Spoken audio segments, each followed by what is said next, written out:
Salve, salve, salve, salve, rapaziada! Tudo certo com vocês? Como vocês estão? Espero que todos estejam bem. Acho que o tema do vídeo é muito óbvio. O que não é óbvio é você ainda não ter ido lá na Bplay se inscrever usando meu código. Me dá essa moral, me dá essa força, o link tá aqui embaixo. Você se inscreve, você pode, por exemplo, hoje apostar em Liga dos Campeões, amanhã Liga dos Campeões, Copa do Brasil, aí depois tem Liga Europa, tem Copa do Brasil, aí depois começam os finais de semana decisivos nos campeonatos estaduais, então o que não falta é a oportunidade de você ir lá na Play se divertir junto com a gente, com responsabilidade, obviamente, para maiores de 18 anos, não cometa esse erro e aposte sempre o dinheiro que você pode perder. Vamos comparar as duas janelas de início do ano? Porque, no final das contas, eu acho que é uma comparação que tem suas nuances, mas é uma comparação que me faz refletir em alguns pontos e eu queria dividir esses pontos com vocês. Primeiro, eu acho que a gente tem uma questão numérica. Obviamente, o Atlético precisou de uma reformulação muito maior de 24 para 25 do que de 23 para 24. Tinha outra percepção em relação à montagem de elenco no início de 2024, que era basicamente, vamos preencher as lacunas que ainda existem nesse time. E beleza, faz parte do jogo, é por aí. Eu acho que o que o Atlético conseguiu constatar fazia sentido. O Atlético precisava de zagueiro e tudo mais. Só que, em 24, e talvez esse seja o primeiro erro que a gente não está repetindo em relação à janela da temporada passada, em 24 a gente contratou pontualmente para o time titular, só que a gente não pensou em elenco. Esse ano, a gente precisava basicamente montar um time titular, mas eu acho que nossa percepção em relação a ter um time titular e um time reserva mais homogêneos, que eles pudessem estar mais próximos, cara, faz todo sentido. Faz literalmente todo sentido e acho que é um acerto que a gente não cometeu na temporada passada que a gente comete esse ano. Ah, perdeu o Luiz Fernando? Beleza, é uma perda significativa. Talvez o principal jogador do Atlético hoje tem o Isaac. Perdeu o Zapelli? Tem o João, tem o Juliano. Perdeu o Filipinho? Tem o Patrick. Perdeu o Raul? Tem o Falcão. Perdeu o Dudu? Tem o Ragen. Perdeu o Tobias? Tem o Beleze. E assim, você pode até duvidar de alguns nomes, mas pro cenário Série B, eu não vejo nenhum nome discrepante negativamente. E esse era um ponto que eu queria trazer. O Atlético tem mais elenco para os desafios dessa temporada do que tinha na temporada passada. Ano passado era muito claro as brechas numéricas que o Atlético tinha. Muitos setores esvaziados. Não é à toa que o Kaique Rocha foi um dos jogadores que mais jogou na temporada como um todo, né? No futebol mundial. Foi um absurdo a quantidade de jogos que o Kaique Rocha jogou. Mas vamos dar uma olhada aqui. Matheus Gamarra, Léo Godoy. Vou marcar aqui de azul. Matheus Gamarra, Léo Godoy, Filipinho, Peterson não, Romeu Benítez e Diori. Por que eu tô marcando esses caras aqui? E a gente pode tentar fazer o mesmo aqui. Só o Velasco. Não, verde não, né? Verde não pode, apertei errado, gente. O Atlético basicamente teve mais da metade da última janela um cenário de precisar se adaptar ao futebol brasileiro. Gamarra, Godoy, Romeu Benítez e Lucas Diório nunca tinham pisado no futebol brasileiro. Tem o Palácios também. Nessa atual janela, acho que algo que o Atlético entendeu é a gente precisava trazer jogadores habituados ao futebol brasileiro. Os jogadores do Atlético, eles vêm demonstrando uma adaptação melhor a esse início de trabalho, não é à toa. Acho que é o segundo erro com a temporada passada que o Atlético conseguiu aprender. Porque, por exemplo, a gente vê Luiz Fernando, a gente vê o Tobias, a gente vê Léo, a gente vê, enfim, vários jogadores. O Alan, quando jogou, Léozinho, Isaac, sabe? Jogadores que se adaptaram rápido, jogadores que entraram fácil no time. Você não precisou de uma adaptação local, aí um morava numa tribo no Paraguai, outro, tava com saudade da namorada na Argentina. Isso facilita demais. Mas facilita muito mesmo pra gente tentar ter um time que dê uma resposta o mais rápido possível.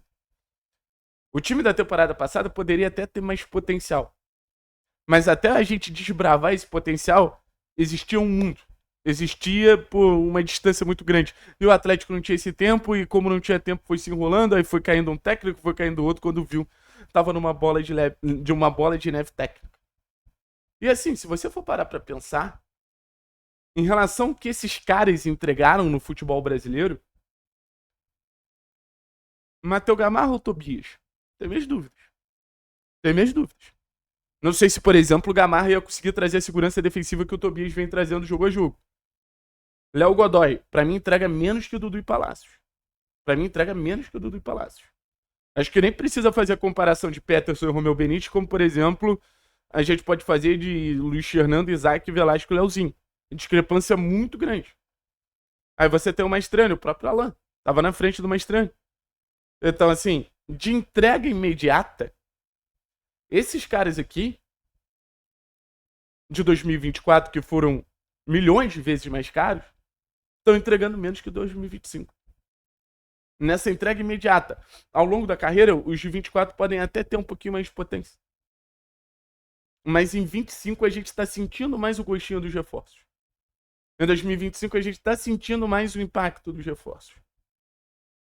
Então, assim, em 2024, acho que faltou, tá? Infelizmente, em 2024, acho que faltou. E não faltaram protagonistas. Em 2024, faltou a gente contratar mais. Em 2024, faltou a gente dar mais corpo ao elenco. Faltou. Não adianta falar isso porque que não precisava. Mas em 2025, acho que investindo bem menos a gente conseguiu montar um elenco bem legal. Ponto pro Rodrigo Possebon. Nenhum interesse de, ter nenhum tipo de relação com o Rodrigo Possebon, mas se existia alguma dúvida no começo da temporada, acho que o Possebon, assim, hoje eu não consigo falar que nenhuma dessas contratações é errada. Óbvio que daqui a pouco, vendo o Abraão, sei lá o que, a gente pode perceber. Talvez o Falcão, né? Talvez o Falcão seja o jogador que mais tem deixado a desejar. Mas o Atlético acertou pelo menos em metade das contratações. Pra mim acertou no Kardec, pra mim acertou no Leozinho, pra mim acertou no Isaac, pra mim acertou no Luiz Fernando, no Juliano, no Patrick, até no Raul, que é um jogador que eu critico muito. Acho que os dois laterais pra nível de Série B é isso aí que tem mesmo. Tobias Figueiredo certo, Léo certo, Santos certo. O Tevez, acho que a gente ainda tem que ver, Renan Peixoto, Abraão, Peralta, esses caras. Mas mais da metade do mercado do Atlético, acho que dá pra dizer que a gente sai com um saldo bem positivo, um saldo pra passar um ano tranquilo. Um ano de dominância, assim. Acho que a gente precisa ter mais dominância dentro de campo, mas o elenco que foi montado é um ano de dominância. E assim, se você me permitir marcar de amarelo aqui, tá? Vou marcar de amarelo aqui, tá?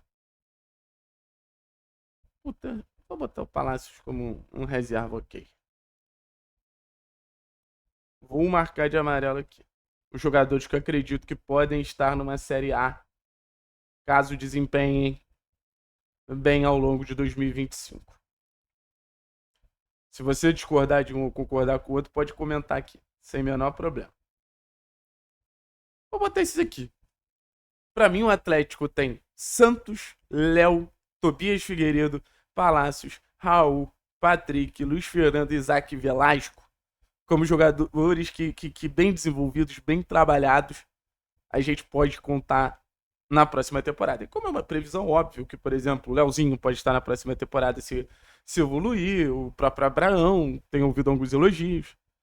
Mas o Atlético, ele tem alguma perspectiva de futuro no sentido de deu uma resposta em 25, ganhou uma passagem para 26. 25 é uma peneira para esse Atlético já ter uma mínima base pro elenco de 26. Se você pensar do elenco de 24, Matheus Gamarra não tá mais no clube, Léo Godoy não tá mais no clube, Filipinho continua no clube, Peterson não tá mais no clube, Romeu não tá mais no clube, Diório não tá mais no clube, Maestrani não consegue jogar. Então, assim, 60%, 65% da janela da temporada passada já não se encontra mais presente no Atlético. É um número que assusta. É um número que assusta.